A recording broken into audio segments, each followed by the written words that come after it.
Welcome or welcome back. My name is Liz and I am so excited to share this video with you guys today. So this is going to be 50 things that you should know before getting dreadlocks. Let's jump right into it.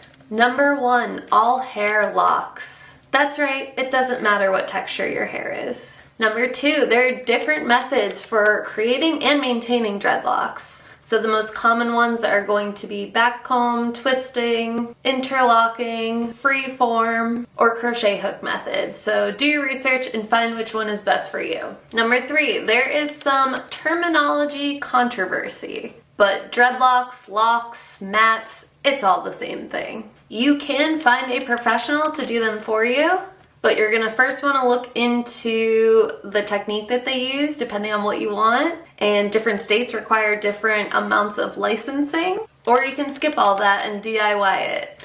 When you get dreadlocks, some people are going to disapprove and a lot of people are gonna ask questions, so be prepared for that. If you're on the fence about dreadlocks, there are temporary ways you can try them first, like synthetic dreads that are braided in.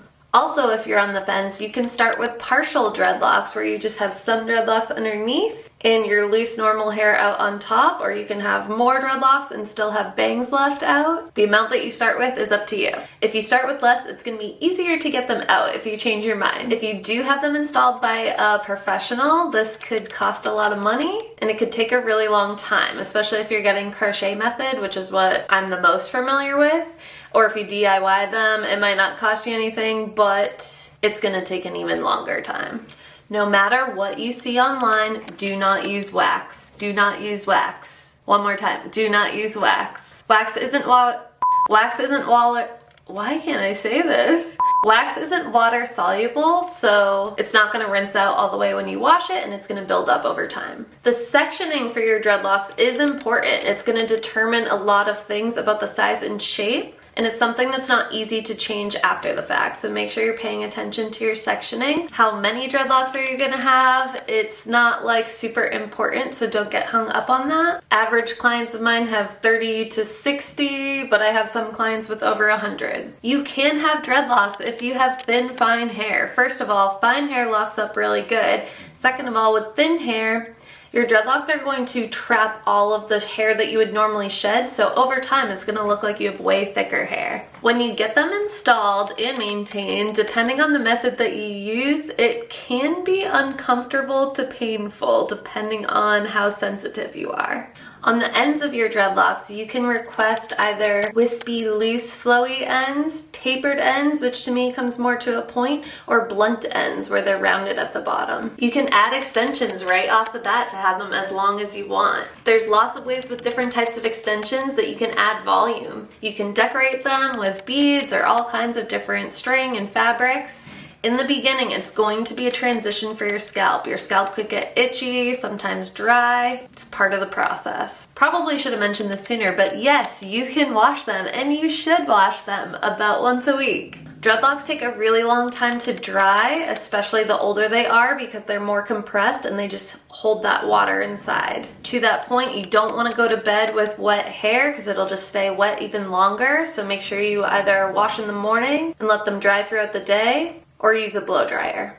You do not want to use conditioner on dreadlocks. Some people will tell you otherwise, but trust me, don't do it. Certain products can be good or bad for dreadlocks, but there are product lines that exist that are designed specifically for dreadlocks, so that's pretty safe to stick to. You can do a deep cleanse or a detox treatment on them once in a while where you soak them in a solution to really remove any buildup that could have happened. Once you first get them, they do take time to mature, so you have to learn to be patient and just embrace the journey. They will get frizzy. Get used to it. It's part of it. More so in the beginning, less so later, but always. You don't have to maintain them or have someone else maintain them. They will grow out into a dreadlock on their own. In the beginning, they may look kind of thin and sparse. Over time, they're going to thicken up a little and fill out. Also, to that point, they may shrink up as they're compressing and maturing, so it's gonna feel like they're not really growing in that first year or two. If you do nothing else as far as maintenance goes, you should separate them. If left completely unattended, they can kind of grow together and you could end up with just one giant dread on your head. Palm rolling is a super easy maintenance technique that you could do at home. They can get bumps and loops, especially in the beginning, so stretching them out and manipulating them can be another technique you can do at home. Root rolling or finger rolling like this is kind of another technique that you can do. I know I'm biased to crochet, but crochet is definitely the best or most effective way to maintain, so you can try that at home, but just be careful. You can also go see a professional for maintenance. That's a lot safer. I have some clients that come in every few months. I have some that come in once a year. Dreadlocks can get weak spots and break. I get a lot of this because of the bleach. If you have extensions, extensions can fall off. If you just have really old dreadlocks that are like deteriorating or really thin dreadlocks, it happens.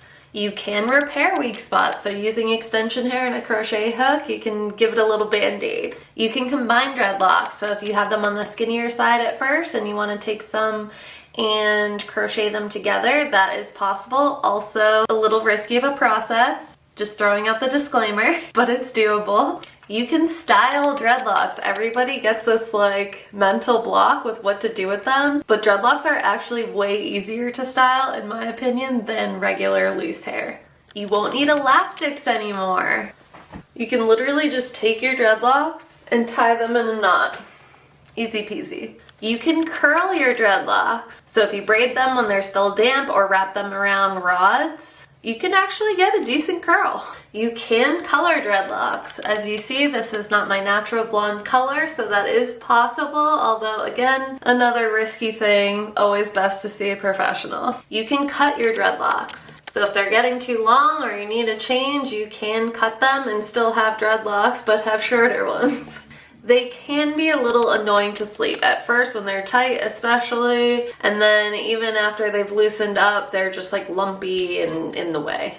Some people use like a silk pillowcase or even a silk like sleep bonnet cap thing to help prevent frizz so they're not getting crazy overnight. Especially as they get long and dense, they can be really heavy to wear them up.